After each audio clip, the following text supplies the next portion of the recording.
Après de longs mois d'attente et énormément de questions soulevées par les trailers et les extraits, la saison 4 de la Colo du Crétacé a enfin été diffusée sur Netflix le 3 décembre. Alors que pour la première fois, les spectateurs comme les enfants étaient plongés dans un mystère qui allait élargir le canon de l'univers Jurassic World, cette saison semble ne pas avoir tenu toutes ses promesses. Dans cette vidéo, je vais vous donner mon humble avis de fan, qui est du coup très personnel. Chaque spectateur de la série se fera son propre avis, que vous pourrez partager en commentaire, dans le respect et l'écoute de l'avis des autres. Et oui, les goûts et les couleurs, ça ne se discute pas. Afin de donner des explications sur les points positifs et négatifs de cette saison selon moi, certains spoilers seront présents dans la seconde partie de cette vidéo. Faites attention donc à vous et aux commentaires sous cette vidéo si vous n'avez pas encore regardé l'intégralité de cette saison. Campeurs, bienvenue dans cette vidéo et bienvenue à Jurassic Smash.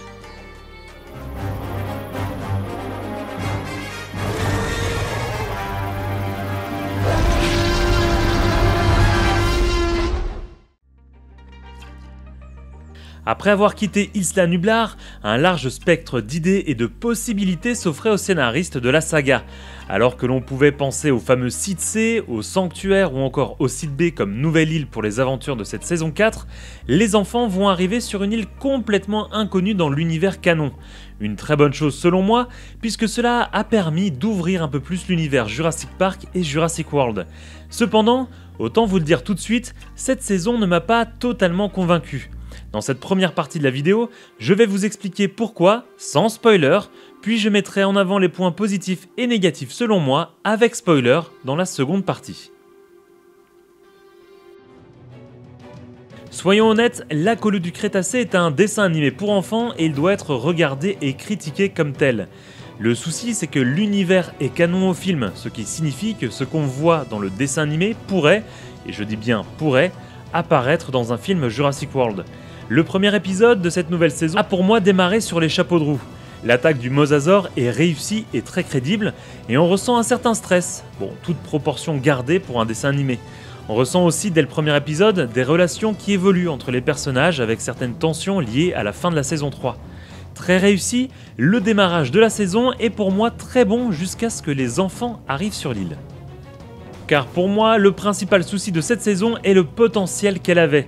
Découvrir une nouvelle île avec de nouveaux dinosaures et de nouveaux personnages était assez excitant et je trouve, personnellement, que les scénaristes ont loupé cet élément. Je développerai plus dans la partie avec spoiler, mais je trouve que cette île n'est pas vraiment cohérente avec l'univers jurassique. De plus, les nouveaux personnages intégrés, gentils comme méchants, s'essoufflent très vite. Bien sûr, nous sommes dans un dessin animé, mais j'ai eu l'impression que les adultes présents dans cette saison 4 sont plus stupides, entre guillemets, que n'importe lequel des personnages croisés dans les autres saisons. Dans la saison 2, par exemple, le couple de braconniers est certes lissé pour être intégré dans un dessin animé pour enfants, mais il reste cohérent avec l'univers. Ici, même si j'ai trouvé que les adultes sont intéressants, il reste un peu trop lisse, tout comme l'histoire qui est un peu résumée à courir entre les différentes parties de l'île. Du côté des dinosaures, comme vous avez pu le voir avec l'intégration de nouvelles bestioles comme le Smilodon ou d'anciennes avec le Spinosaure, je regrette simplement que ces dinosaures restent beaucoup en second plan. Comme dans ma précédente vidéo sur le Spino où Scott Creamer, le producteur de la série, expliquait que la star de Jurassic Park 3 n'était pas le méchant principal de cette saison, je ne peux que vous confirmer la chose, le Spinosaure fait figure de second rôle et n'apporte strictement rien à cette saison 4. Par contre, j'ai aimé voir l'intégration de certains éléments provenant de recherches scientifiques sur les dinosaures être intégrés dans certains épisodes via le Dr Turner. Tout n'est pas à jeter dans cette saison. Vous retrouverez certains dinosaures des saisons précédentes pour notre plus grand plaisir de fans, certaines références à l'univers Jurassic Park sont intéressantes et certains nouveaux dinosaures sont plutôt cool comme le nouvel hybride. Pour moi, la partie la plus réussie vient de la psychologie des enfants et de leurs relations qui évoluent au fil des épisodes. Aussi, les scénaristes ont eu la bonne idée de faire pester entre guillemets les enfants sur certains événements qui leur arrivent, comme pour expliquer ou justifier que le sort s'acharne sur eux. Ça paraît bête, mais quand le personnage de la fiction se rend compte que parfois ça va un petit peu trop loin, ça ajoute quelque chose de cohérent à l'ensemble. Voilà ce que je pouvais vous dire pour cette partie sans spoiler. Passons maintenant aux points factuels que j'ai aimés et ceux que j'ai moins aimés. Cette partie contient de gros spoilers donc, si vous n'avez pas regardé cette saison 4 en entier, je vous conseille d'aller voir une autre vidéo sur la chaîne qui va s'afficher en haut à droite, ou bien de quitter cette vidéo maintenant. Pour les autres, on continue. Commençons avec les points que j'ai le moins aimés dans cette saison. Pour moi, le principal problème est l'île et ses occupants adultes. En effet, avoir une île avec une telle technologie et y laisser une seule scientifique, le Dr Turner, sans téléphone ni internet pour communiquer avec le reste du monde, et surtout avec le reste de son entreprise, est assez étrange. De plus, avec la taille de l'île, n'avoir qu'un seul humain présent pour s'occuper des dinosaures est aussi assez alambiqué, même si je le sais, ce sont les robots qui s'occupent de la majorité des tâches. Mais le plus étonnant est sa réaction au Dr Turner quand elle voit les enfants sur son île, elle pense tout de suite à des espions. La réponse de Kenji coule de source en mode « Ouais mais bien sûr, on est des enfants espions ». Cette réaction est vraiment étrange pour un personnage adulte, même si cela fait partie de son caractère un petit peu perché. Le méchant, Cash, est à la fois réussi je trouve, mais à la fois raté.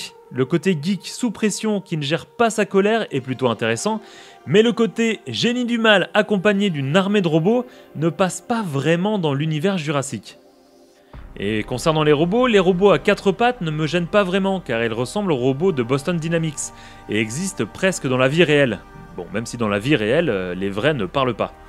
Les drones sont pour moi une bonne idée pour contrôler les dinosaures parce que, encore une fois, on a des drones aujourd'hui qui sont capables de faire pas mal de choses. Cependant, les robots en forme de dinosaures quasiment invincibles de couleur noire, là pour moi c'est aller un petit peu trop loin. Encore une fois, c'est un dessin animé pour enfants, mais ces robots ont l'air tout droit sortis d'un film Pixar sur des super-héros avec un génie du mal. C'est dommage car il y avait tellement mieux à faire sur cette nouvelle île. Concernant les dinosaures, je regrette de voir le spinosaure comme un simple easter egg, ou encore les dilophosaures utilisés simplement pour pas grand chose. L'intégration du smilodon est cool, mais elle n'est pas non plus sensationnelle. Et il n'y a pas de combat entre le Spino et les T-Rex, donc je m'étais trompé dans ma théorie. L'apparition de nouveaux raptors fait vibrer mon cœur de fan, car cela veut dire que Blue n'est pas la seule et la dernière raptor dans l'univers jurassique, mais les enfants arrivent à s'en défaire beaucoup trop facilement. J'ai l'impression que les raptors sont devenus un peu trop timides, entre guillemets. Du coup, quand on analyse tout ça, on s'aperçoit que les grands méchants de cette saison ne sont pas du tout les dinosaures, mais les robots.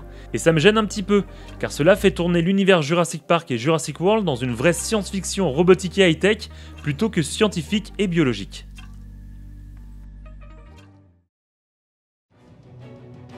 Cependant, tout n'est pas à jeter dans cette saison, et même si je pense que j'ai certains mots durs sur mes points négatifs, il y en a aussi certains positifs, et certains que j'aime beaucoup.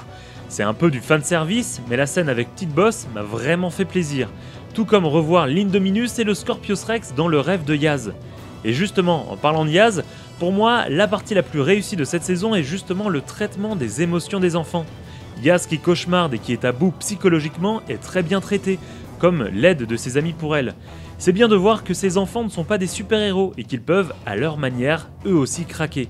Concernant la romance, j'avais parié sur Kenji et Sammy, mais c'est en fait avec Brooklyn que cela va arriver. Et honnêtement, je craignais un petit peu de voir ce qui allait se passer, mais personnellement, je trouve que cette romance est super bien gérée et qu'elle apporte une bouffée d'air frais dans la relation entre les personnages de la série.